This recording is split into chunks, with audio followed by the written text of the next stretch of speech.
Hello, welcome to Spicegenics. ഇന്ന് നമുക്ക് കടയിൽ നിന്ന് വാങ്ങാതെ വീട്ടിൽ തന്നെ തയ്യാറാക്കിയ സാമ്പാർ പൊടി വെച്ചിട്ട് നല്ല അടിപൊളി ടേസ്റ്റിലൊരു സാമ്പാർ ഉണ്ടാക്കിയാലോ. ഇഡ്ഡലിയുടെയും ദോശയുടെയും ചോറിൻ്റെയും ഒക്കെ കൂടെ കഴിക്കാൻ നല്ല ടേസ്റ്റ് ആട്ടോ ഇതിന്. നമുക്ക് ആദ്യം സാമ്പാർ പൊടി റെഡിയാക്കാം. അതിന് വേണ്ടിയിട്ടൊരു പാനിലേക്ക് 1 ടേബിൾ സ്പൂൺ മല്ലി, 1/2 ടീസ്പൂൺ ജീരകം, 1 ടേബിൾ സ്പൂൺ കടലപ്പരിപ്പ്, 1 ടേബിൾ സ്പൂൺ ഉഴുന്ന്. ഇത് മുഴുവൻ ഉഴുന്നായാലും മതി, പിളർപ്പായാലും മതി കേട്ടോ. പിന്നെ ഇതിലേക്ക് ഞാൻ ഒരു ചെറിയ കഷ്ണം കായം ചേർത്ത് കൊടുക്കുന്നുണ്ട്. ഇത് കട്ടക്കായമാണെങ്കിൽ ഇപ്പം ചേർക്കുക, കായപ്പൊടിയാണെങ്കിൽ ലാസ്റ്റിൽ ചേർത്ത് കൊടുത്താൽ മതി. പിന്നെ ഇതിലേക്ക് 1/4 ടീസ്പൂൺ ഉലുവ, 3-4 ഉണക്കമുളക് നിങ്ങളുടെ എരിവിനനുസരിച്ചിട്ട് ചേർത്ത് കൊടുക്കാം. ഇനി ഇതിലേക്ക് ഞാൻ 2 ടേബിൾ സ്പൂൺ തേങ്ങ തിരികിയത് ചേർക്കുന്നുണ്ട്. ഇത് ഓപ്ഷണലാണ്, നിങ്ങൾക്ക് ഇഷ്ടമാണെങ്കിൽ മാത്രം ചേർത്താൽ മതി. പക്ഷേ ഈ തേങ്ങ ചേർത്ത് കഴിഞ്ഞാൽ നമ്മുടെ സാമ്പാറിന് നല്ലൊരു ടേസ്റ്റും നല്ലൊരു ഫ്ലേവറും കൂടി ആയിരിക്കും. അപ്പം നിങ്ങൾക്ക് ഇഷ്ടമാണെങ്കിൽ ചേർക്കാൻ മറക്കരുത്. ഇത് നമുക്കിനി ഒരു ലോ ഹീറ്റിലിട്ടിട്ട് ഇതിൻ്റെ ഒരു നല്ലൊരു മണം വരില്ലേ, ഒരു മണവും വന്നിട്ട് ഇതിൻ്റെ കളർ ഒന്ന് ചേഞ്ച് ആവുന്നത് വരെ നമുക്കിതൊന്ന് റോസ്റ്റ് ചെയ്തെടുക്കാം. അതായത് ഒരു 1-2 മിനിറ്റ് എടുക്കുള്ളൂ കേട്ടോ. ഇതാ കണ്ടില്ലേ, ഇപ്പോൾ നല്ല കളറൊക്കെ ചേഞ്ച് ആയിട്ടുണ്ട്. ഒരു 2 മിനിറ്റ് എടുത്തതേ ഉള്ളൂ. ഇനി നമുക്ക് ഫ്ലെയിം ഓഫ് ചെയ്തിട്ട് ഇത് തണുക്കാൻ വയ്ക്കാം. ഇത് നന്നായിട്ട് തണുത്തതിന് ശേഷം നമുക്കൊരു മിക്സിയുടെ ജാറിലേക്ക് ഇട്ടിട്ട് നല്ല ഫൈൻ പൗഡറായിട്ട് പൊടിച്ചെടുക്കാം. അപ്പോൾ നമ്മുടെ സാമ്പാർ പൊടി റെഡി ആയിട്ടുണ്ട്. ഇത് നമുക്ക് സൈഡിലേക്ക് മാറ്റി വയ്ക്കാം. ഇനി നമുക്ക് സാമ്പാറിന് വേണ്ടിയിട്ട് ആദ്യം പരിപ്പ് വേവിച്ചെടുക്കാം. അതിന് വേണ്ടിയിട്ട് ഒരു കുക്കറിലേക്ക് ഞാൻ 1/2 കപ്പ് തുവരപ്പരിപ്പ്, അതായത് സാമ്പാർ പരിപ്പ് കഴുകിയത് ഇട്ടിട്ടുണ്ട്. പിന്നെ അതിൻ്റെ കൂടെ ഞാൻ 1/4 കപ്പ് മസൂർ ദാലും കൂടി ചേർക്കുന്നുണ്ട്. നിങ്ങൾക്ക് മസൂർ ദാൽ വേണ്ടെങ്കിൽ അതിന് പകരം ടോട്ടൽ 3/4 കപ്പ് തുവരപ്പരിപ്പ് ചേർത്ത് കൊടുക്കാം. ഇനി ഇതിലേക്ക് 2.5 കപ്പ് വെള്ളം ഒഴിച്ചിട്ട് 1/2 ടീസ്പൂൺ മഞ്ഞൾപ്പൊടിയും ചേർത്ത് കുക്കർ അടച്ചിട്ട് നമുക്കൊരു 5-6 വിസിൽ വരുന്നത് വരെ ഈ പരിപ്പ് നന്നായിട്ട് വേവിച്ചെടുക്കാം. പരിപ്പ് നന്നായിട്ട് വെന്തോടെയാണ് കേട്ടോ. പരിപ്പ് വേവട്ടെ അവിടെ ഇരുന്ന്. ഇനി നമുക്കൊരു ചെറിയ ബൗളിൽ ഒരു ചെറുനാരങ്ങ വലിപ്പത്തിൽ പുളി എടുക്കാം. അതിലേക്ക് 1/2 കപ്പ് വെള്ളം ഒഴിച്ചിട്ട് അതൊന്ന് കുതിരാൻ വയ്ക്കാം.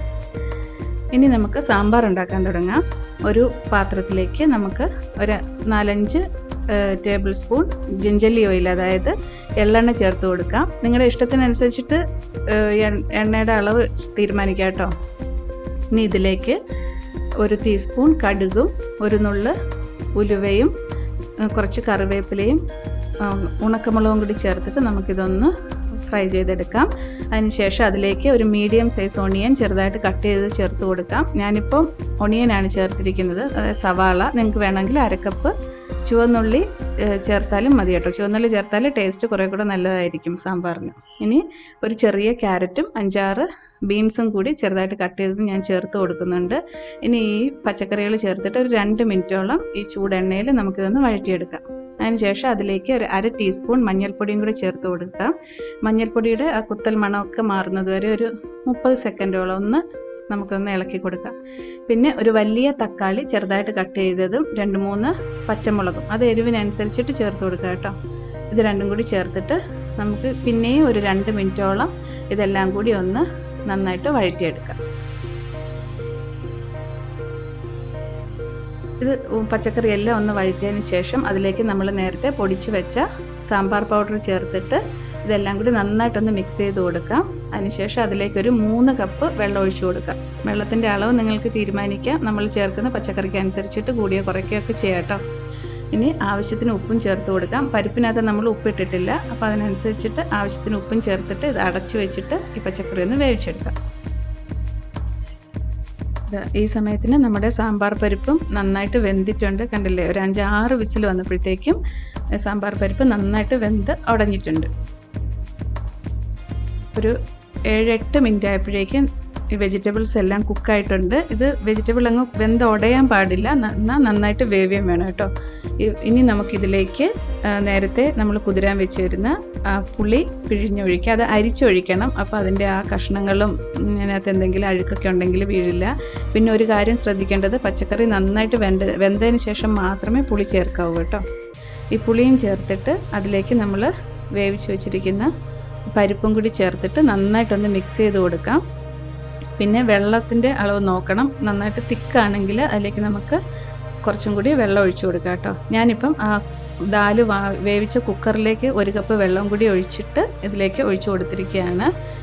ഇനി ഇത് ഒരു 7-8 മിനിറ്റ് നന്നായിട്ടൊന്ന് തിളക്കട്ടെ. തിളച്ചിട്ട് ഉപ്പ് ചെക്ക് ചെയ്യുക, വേണമെങ്കിൽ ആവശ്യത്തിന് ചേർത്ത് കൊടുക്കാം. അതിന് ശേഷം ഒരു 7-8 മിനിറ്റ് കഴിയുമ്പോഴത്തേക്കും കുറച്ച് മല്ലിയിലയും കൂടി ചേർത്ത് കൊടുക്കാം. മല്ലിയില ചേർക്കുമ്പോൾ നമ്മുടെ സാമ്പാറിന് നല്ലൊരു ഫ്ലേവർ ആയിരിക്കും കേട്ടോ. നന്നായിട്ട് മിക്സ് ചെയ്തിട്ട് നമുക്കിത് ഫ്ലെയിം ഓഫ് ചെയ്യാം.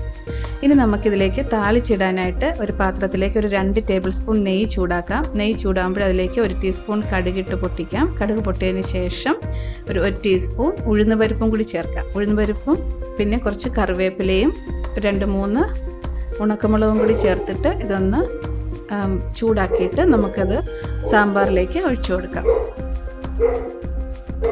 ഇതാ നമ്മുടെ നല്ല ഫ്ലേവർഫുള്ളായിട്ടുള്ള നല്ല ടേസ്റ്റി ആയിട്ടുള്ള സാമ്പാർ റെഡി ആയിട്ടുണ്ട്. നിങ്ങളിതെല്ലാം ഒന്ന് ട്രൈ ചെയ്ത് നോക്കണം. നല്ല സൂപ്പറാണ്, നല്ല സൂപ്പർ ടേസ്റ്റാണ്. പിന്നെ നിങ്ങൾ സാമ്പാർ പൊടി കടയിൽ നിന്ന് വാങ്ങിയില്ല കേട്ടോ. അപ്പോൾ ഒന്ന് ട്രൈ ചെയ്ത് നോക്കണേ എല്ലാവരും.